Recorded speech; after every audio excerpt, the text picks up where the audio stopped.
जब हमारे पारिस्थितिक तंत्र में कीट पतंग ना हो तो परागन की प्रक्रिया नहीं होगी। लेकिन अब सवाल उठता है कि क्या कीड़े मकोड़े अगर हमारे पारिस्थितिक तंत्र का एक अहम हिस्सा है, हमारे लिए अच्छा है, हमारे पौधों के लिए अच्छे हैं, तो क्या उस कीड़े मकोड़े को हम लोग पौधों से अलग नहीं करेंगे? बिल्कुल करेंगे भाई, नहीं तो हम लोग का पौधा खराब हो जाएगा। अब हम लोग मानव क्या करते हैं, अपनी बंदूक निकालते हैं, किसका? कीटनाशकों का, बीएचसी धूल का। ये पृथ्वी का जो इतिहास है ना, बिग बैंग से लेकर के आज तक की कहानी में जितने भी सारे हम लोग ऊर्जा देख रहे हैं, अलग अलग रूप में, अलग अलग संसाधनों के रूप में, नॉर्मली क्या होता है जब हम लोग बीमार पड़ते हैं तो डॉक्टर साहब हम लोग को ऑक्सीजन देते हैं ना भाई। होता क्या है कि जो कुछ ही घंटे का जो हम लोग लेते हैं ऑक्सीजन, बहुत सारा पैसा हम लोग को भरना पड़ता है हॉस्पिटल में। लेकिन हमारे पौधे जो होते हैं, जो फ्री में 24 घंटा ऑक्सीजन देता है, हम लोग उनके लिए जो है कुछ नहीं सोचे जा रहे हैं। नमस्कार, आप सबों का बहुत बहुत स्वागत है वैभव क्लासेस के इस YouTube परिवार पर। आज हम लोग सीखेंगे जो हम लोगों के पारिस्थितिक तंत्र में जो कीड़े मकोड़े होते हैं, उनका क्या मनुष्य जीवन पर प्रभाव पड़ता है? अगर हाँ तो कैसे? आइए हम लोग अच्छी तरह से समझते हैं। देखिए, होता क्या है कि जो हम लोग के कीड़े मकोड़े होते हैं, यानी कि जिसको हम लोग इंसेक्ट कहते हैं, ये आपके इंसेक्टा वर्ग के अंतर्गत आते हैं। यानी कि ये कीट पतंग होते हैं जो आपके फाइलम ऑर्थोपोडा के अंतर्गत आते हैं, जिसके पैर क्या होते हैं? जुड़े हुए होते हैं। लेकिन होता क्या है कि जब इंसेक्ट, और इंसेक्ट का मुख्य भोजन क्या होता है?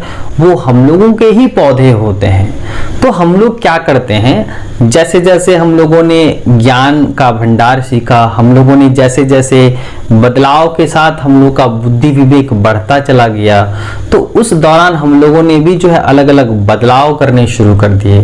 हम लोग अपने बुद्धि विवेक के चलते जो है हम लोगों ने अच्छी तरह से जीना सीख लिया। लेकिन हम लोगों की बढ़ती मनोदशा, हम लोगों के बढ़ते कारनामे प्रकृति को धीरे धीरे नुकसान पहुंचा रहे हैं। हम लोग के पर्यावरण में जो कीड़े मकोड़े होते हैं, इंसेक्ट्स होते हैं, ज्यादातर आपके जो हैं हनी बीज, यानी कि आपके मधुमक्खियां होती हैं, तितलियां होते हैं, बहुत सारे चींटी होते हैं, ये हमारे पौधों में परागन नामक प्रक्रिया को संचालित करते हैं। और जो सबसे ज्यादा परागन की प्रक्रिया होती हैं वो मधुमक्खियों के द्वारा होती हैं। तो यहाँ पर होता क्या है कि जो हम लोग के इंसेक्ट्स हैं, यानी कीड़े मकोड़े हैं, वो हम लोगों में पौधे की जो है परागन की प्रक्रिया को संभालते हैं, जिससे हम लोगों को भोजन मिल पाता है।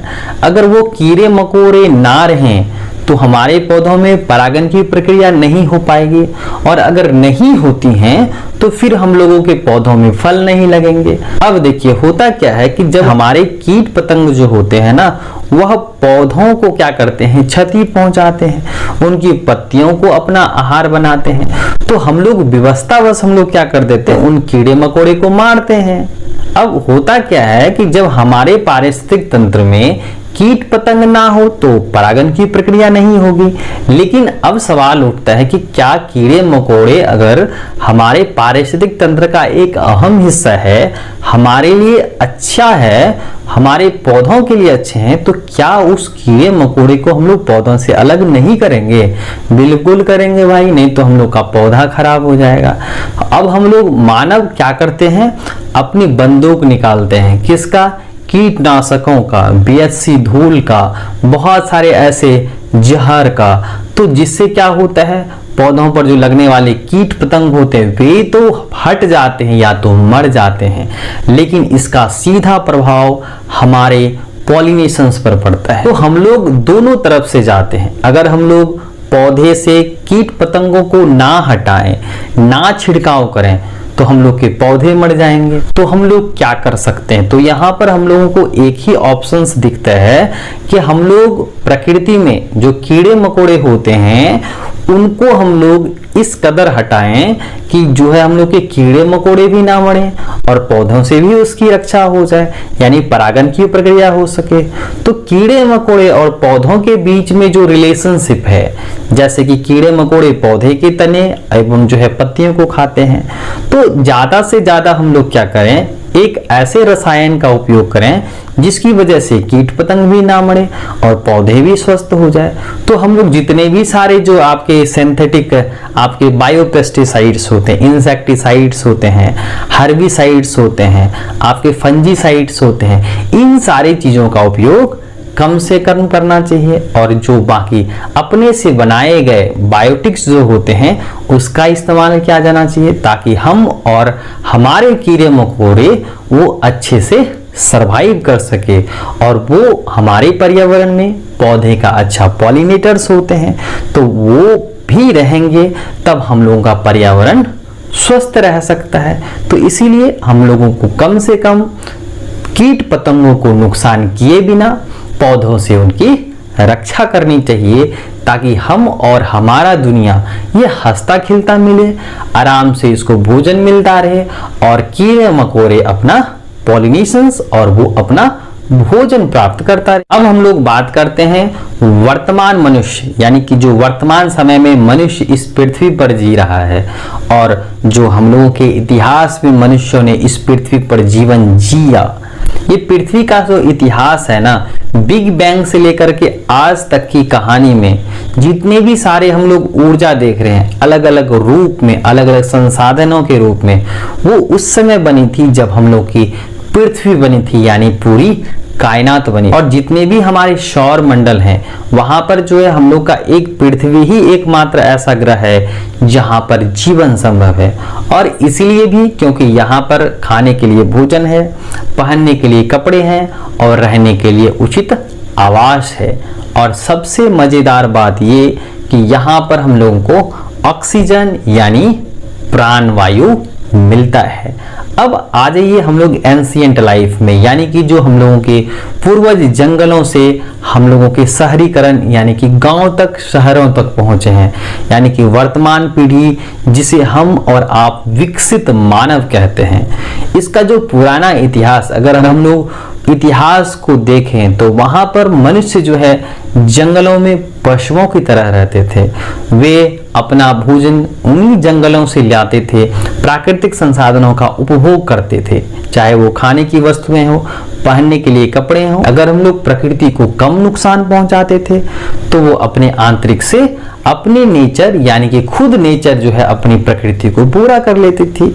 यानी कि जंगलों से यानी कि हम लोग प्रकृति से जितनी सारी सुख सुविधाएं लेते थे वो अपने आंतरिक शक्ति से पूरा कर लेती थी।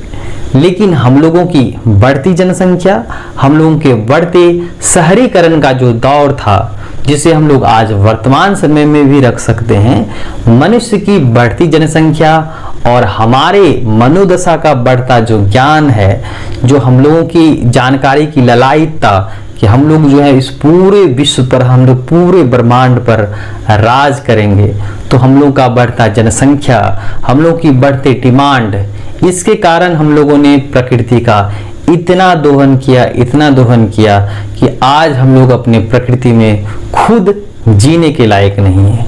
बाकी हम लोग सदियों से प्रकृति से ही लेते आ रहे हैं, पुराने समय में भी लेते थे और आने वाले समय भी हम लोग जो है प्रकृति से ही जीने का संसाधन लेंगे।